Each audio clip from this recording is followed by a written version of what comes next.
ગુજરાત સરકારના સરકારી વીજ કંપનીઓ પૈકીની જીસેકોમાં હેલ્પરની 800 જગ્યા પરની ભરતી પ્રક્રિયાને આગળ વધારવા માટે વડોદરા ખાતે સરકારી વીજ કંપનીના હેડક્વાર્ટરની બહાર રાજ્યભરના ઉમેદવારોએ ધરણા કર્યા હતા। ઉમેદવારોનું કહેવું છે કે પરીક્ષા લેવાની જાહેરાત જૂન 2022માં કરવામાં આવી હતી। પરીક્ષા માટે 5500 ઉમેદવારોએ ફોર્મ પણ ભર્યા હતા અને તેની ચકાસણીની કાર્યવાહી પણ પૂરી થઈ ગઈ। એ પછી જેટકોએ પરીક્ષા લેવાનું માંડી પાડ્યું। આ બાબતે એક સમયે મુખ્યમંત્રી સુધી રજૂઆત કરી। મુખ્યમંત્રીએ રાજ્ય સરકારે લીલી ઝંડી આપ્યા બાદ પણ જીસેકના અધિકારીઓ પરીક્ષા લેવા માટે તૈયાર નથી, કારણ કે હેલ્પરોની મોટાભાગની કામગીરી આઉટસોર્સિંગ એજન્સીના કર્મચારીઓ દ્વારા કરવામાં આવી રહી છે।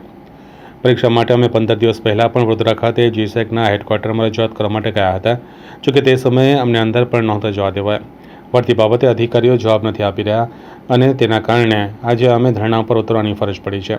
જ્યાં સુધી અમને સંતોષકારક જવાબ નહીં મળે ત્યાં સુધી અમે ધરણા ઉપરથી ઉઠવાના નથી। ઉલ્લેખનીય છે કે જીસેકમાં છેલ્લા 2005માં હેલ્પરોની ભરતી કરવામાં આવી હતી। છેલ્લા 20 વર્ષથી હેલ્પરોની ભરતી નથી થઈ, જેના કારણે નોકરીની આશાએ જીસેકમાં એપ્રેન્ટિસ કરનાર હજારો ઉમેદવારોનું ભવિષ્ય બરબાદ થઈ રહ્યું છે। અમે સૌ નોકરી માટે અમને સરકારે વાયદો કર્યો હતો અને અમારી રજીસ્ટ્રેશન પ્રક્રિયા જૂન 22માં અમારી પાસે ફોર્મ ભરાવ્યા હતા। 5500 ઉમેદવારોના ફોર્મ ભર્યા છે। ધુવારણ, વણાકબોરી, ઉકાઈ પાવર હાઉસ, પાનંદરો, બધા પાવર સ્ટેશનો જે વીજળી ઉત્પન્ન કરે છે ત્યાં અમે સૌ એપ્રેન્ટિસશીપ કરેલી, તો અમારી પાસે નોકરી માટે ફોર્મ ભરાવ્યા જૂન 22માં।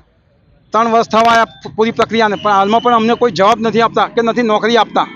અમે બધા ખંભાતથી, સમગ્ર ગુજરાતમાંથી, એમાં કચ્છમાં પાનંદરો, ઉકાઈ, વણાકબોરી, કડાણા, ધુવારણ, સિક્કા, ઉત્તરાયણ, સમગ્ર પાવર સ્ટેશનોના એપ્રેન્ટિસશીપ કરેલા ઉમેદવારો અહીંયા ભેગા થયા છીએ। આ 3 વર્ષથી જૂન 22માં અમારી પાસે ફોર્મ ભરાવ્યા હતા। જૂન 22માં અમારે થર્મલ પાવર સ્ટેશનમાં મેં એપ્રેન્ટિસ કરી છે 2019ની અંદર। એના પછી 2022ની અંદર આ લોકોએ હેલ્પરની જાહેરાત પાડી હતી, જે એપ્રેન્ટિસો કરે ને એમની ભરતી પાડી હતી। ફોર્મ ભરાય, બધું કર્યું, પણ આજે 3 વર્ષ છે, 2022, 23, 24 ને 25 આવ્યું, હજુ સુધી એ ફોર્મની કોઈ કાર્યવાહી નથી, કશું કોઈ એક્ઝામ નથી લેવાય। 3 વર્ષથી હું પ્રિપેરેશન કરું છું, 3 વર્ષથી લાઇબ્રેરીમાં વાંચી રહ્યો છું। હવે મારે શું કરવું એનો પ્રશ્ન છે। આજે હું અહીંયા એનો હજુ સુધી કોઈ જવાબ નથી આપતા। મારા ભવિષ્યનું શું? 3 વર્ષથી વાંચી રહ્યો છું લાઇબ્રેરીમાં, ગાંધીનગરમાં 3 વર્ષથી રહું છું। હોસ્ટેલની ફી ગણો, લાઇબ્રેરીની ફી ગણો, બધી ફીઓ ભરી રહ્યો છું। ગંડા મા બાપ મારા ખેતી કરી રહ્યા છે, તેથી હું પૈસા ભરીને ભણી રહ્યો છું। આ લોકો હજુ પરીક્ષા નથી લેતા, કોઈ આયોજન નથી કરતા। હવે શું કરવું એમને કોઈ જવાબ નથી આપતા। વહેલી તકે એક્ઝામ લેવાય અને ભરતી પૂર્ણ કરે સરકાર।